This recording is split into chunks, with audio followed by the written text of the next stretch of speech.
ભાઈ હું આજે બીજો એવો સ્ટોલ છે આપણો રાજકોટનો ક્રિષ્ના પંપમાં મહેશભાઈ અને ભાવેશભાઈ એવી સારી ક્વોલિટીના પંપ બનાવે છે. એ આવી શું ક્વોલિટી વાપરે છે ને એ આપણે થોડુંક જાણીએ એની પાસે. મહેશભાઈ બતાવો છે તમારી પંપની કેટલીક રેન્જ છે? અમે છે ને છેલ્લા 27 વર્ષથી પંપ બનાવી છે.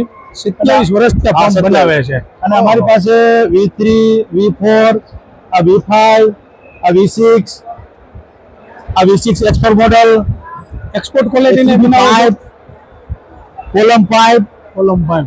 અમે આ બધું અમે અમારી કંપની બનાવીએ છીએ અને અમારી બે બ્રાન્ડ છે, એક ક્રિષ્ના છે અને ક્રોવેલ છે. ક્રોવેલમાં અમે પાઇપ, કેબલ, પંપ એ બધું અમે ક્રોવેલમાં બનાવીએ છીએ. ક્રિષ્ના બ્રાન્ડ છે એ અમારી જૂની બ્રાન્ડ 27 વર્ષની બ્રાન્ડ છે. કે આજે મહેશભાઈનો પંપ ઓપન વેલ પંપ છે, સબમર્સિબલ પંપ છે, પાઇપ ફિટિંગ છે અને ઘણી બધી વેરાયટી છે. અને આ મહેશભાઈનો નંબર છે